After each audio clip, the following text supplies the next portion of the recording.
حضرت ابراہیم علیہ السلام کی پرسنالٹی کے بارے میں ایسی باتیں جو آپ بہت کم جانتے ہیں۔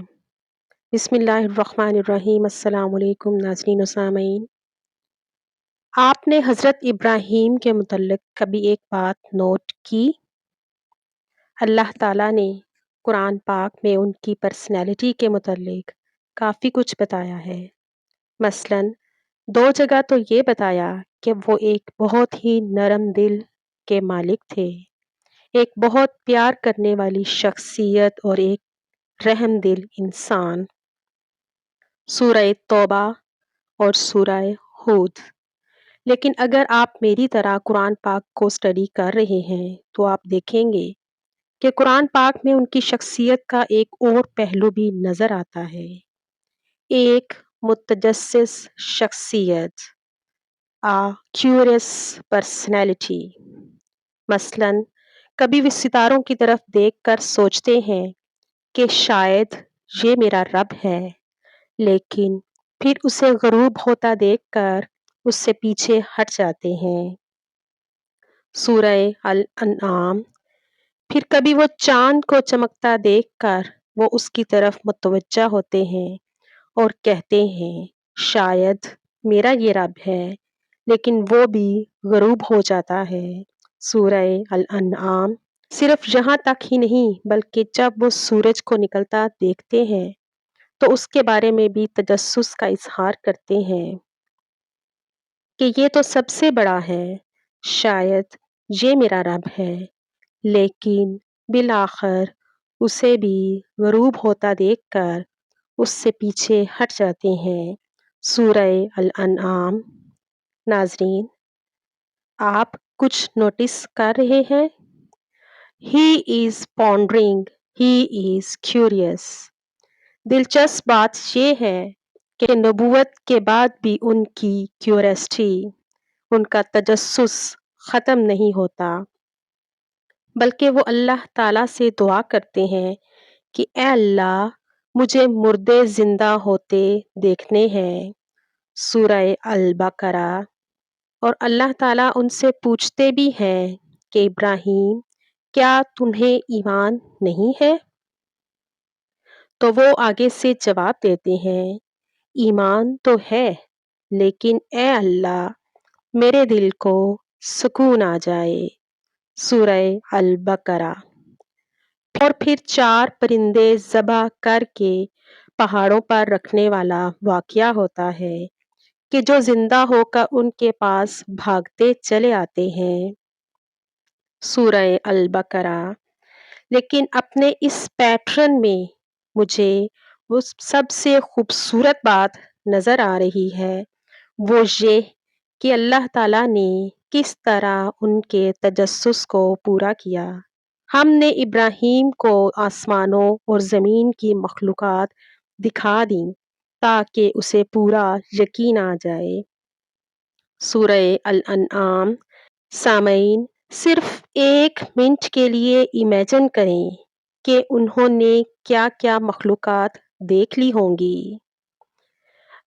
اگر آپ امیجن نہیں کر پا رہے تو میں آپ کو ایک ہنٹ دے دیتی ہوں۔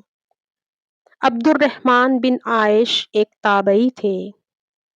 انہیں یہ بات ایک صحابی نے بتائی کہ ایک مرتبہ ہم صبح کے وقت محمد الرسول اللہ صلی اللہ علیہ وآلہ وسلم کے پاس گئے تو دیکھا آپ کے چہرے پر ایک حیرت انگیز خوشی اور چمک نظر آ رہی ہے۔ جب ہم نے پوچھا تو آپ نے ہمیں رات کو دیکھا اپنا ایک خواب سنایا۔ آج رات میں نے اپنے رب کو سب سے بہترین شکل میں دیکھا اور میں نے کہا اے اللہ میں حاضر ہوں، اے اللہ میں حاضر ہوں۔ پھر اس نے اپنا ہاتھ میرے دونوں کندھوں کے درمیان اس طرح رکھا کہ مجھے اپنے سینے میں اس کی ٹھنڈک محسوس ہوئی، اور اس وقت آسمانوں اور زمین کی ہر چیز میرے سامنے آ گئی۔ مسند احمد۔ اور یہاں تک بتانے کے بعد پھر آپ صلی اللہ علیہ وآلہ وسلم نے سورہ الانعام کی وہی آیت تلاوت کی جو میں نے آپ کو ابھی بتائی ہے۔ ہم نے ابراہیم کو آسمانوں اور زمین کی تمام مخلوقات دکھا دیں تاکہ اسے پورا یقین آ جائے۔ سامعین، اب امیجن کریں کہ ابراہیم علیہ السلام کو کون کون سی مخلوقات دکھا دی گئی ہوں گی۔ ناظرین، امیجن کریں کہ اس وقت ابراہیم نے کیا کچھ دیکھ لیا ہوگا کہ جس نے انہیں اتنا یقین دلا دیا کہ وہ اپنے بیٹے کو بھی قربان کرنے لگے تھے۔ لیکن مزے کی بات کہ پیٹرن یہاں بھی بریک نہیں ہوتا۔ جس رات آپ صلی اللہ علیہ وسلم معراج پر گئے، اس رات کے لیے سورہ نجم میں بالخصوص ایک آیت آئی، ایک ایسی آیت جو چھٹے اور ساتویں آسمان کے حوالے سے ہے۔ سدرۃ المنتہا اور جنت المأویٰ کے قریب اس نے اپنے رب کی بڑی بڑی نشانیوں میں سے کچھ نشانیاں دیکھ لیں۔ سورہ نجم، ساتویں آسمان کے اوپر وہ جگہ جہاں بڑی بڑی نشانیاں موجود ہیں۔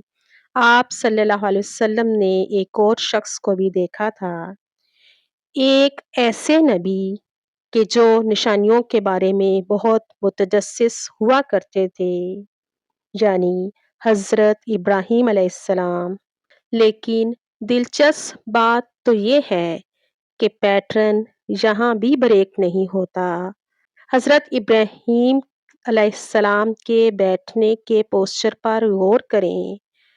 آپ صلی اللہ علیہ وسلم نے بتایا کہ وہ بیت المعمور کی دیوار کے ساتھ ٹیک لگا کر اطمینان سے بیٹھے ہوئے تھے، مشکوٰۃ المصابیح، جیسے ایک مطمئن شخص اپنے تمام تجسس پورے ہونے کے بعد ٹیک لگا کر سکون سے بیٹھا ہو۔ یاد رہے، انہوں نے ہی وہ دعا مانگی تھی کہ اے اللہ، مجھے کوئی بڑی نشانی دکھا دے تاکہ میرے دل کو سکون آ جائے۔ اور اس وقت بڑی بڑی نشانیوں والی جگہ پر وہ کیسے پرسکون ہو کر ٹیک لگائے بیٹھے ہیں۔ لیکن میرا پیٹرن یہاں بھی بریک نہیں ہوتا۔ اس تھریڈ کا آغاز میں نے ابراہیم علیہ السلام کی شخصیت کے ایک پہلو سے کیا جس کی اللہ تعالیٰ نے 2 مرتبہ تعریف کی ہے کہ ابراہیم ایک بہت نرم دل انسان تھے، ایک مخلص دل والے انسان۔ لہٰذا ساتویں آسمان کے اوپر انہیں ایک چارج دیا گیا جسے واقعہ ہی ایک نرم دل والا انسان ہی کر سکتا ہے۔ امام بہقمی نے اپنی کتاب دلائل النبوت میں معراج کی رات کا واقعہ بہت تفصیل کے ساتھ بیان کیا۔ وہ یہ واقعہ ہے کہ جس کے اندر مجھے اپنا پیٹرن پورا ہوتا ملا ہے کہ جب آپ صلی اللہ علیہ وسلم نے حضرت ابراہیم علیہ السلام کو دیکھا تو اس وقت ان کے پاس بہت سارے چھوٹے چھوٹے بچے بھی کھیل رہے تھے۔ یہ ان بچوں کی روحیں تھیں جو بہت چھوٹی عمر میں ہی فوت ہو جایا کرتے ہیں، اور یہ وہ بچے ہیں جن کی روحیں ایک بہت ہی نرم دل نبی کے پاس ساتویں آسمان پر کھیلنے چلی جاتی ہیں۔ وہ نرم دل نبی جو کہ اپنے تمام تجسس پورے ہونے کے بعد پرسکون ہو کر بیت المعمور کی دیوار سے ٹیک لگائے بیٹھے ہیں، ایک ایسے درخت کے نیچے جس کے پتے چراغوں جیسے ہیں۔ وما علینا الا البلاغ المبین۔ اللہ تعالیٰ سے دعا ہے کہ وہ ہمیں حضرت ابراہیم علیہ السلام کی سنت پر عمل کرنے کی توفیق عطا فرمائے۔ جزاک اللہ خیراً کثیرا۔ ویڈیو پسند آئے تو لائک کر دیجیے گا اور اس ویڈیو کو صدقہ جاریہ سمجھ کر زیادہ سے زیادہ شیئر کر دیجیے، اور اگر میرے چینل پر نئے ہیں تو چینل کو سبسکرائب کر دیجیے تاکہ آپ کو مزید اچھی اچھی ویڈیوز دیکھنے اور سننے کا موقع ملے۔ آپ سب کی سماعتوں کا بہت بہت شکریہ۔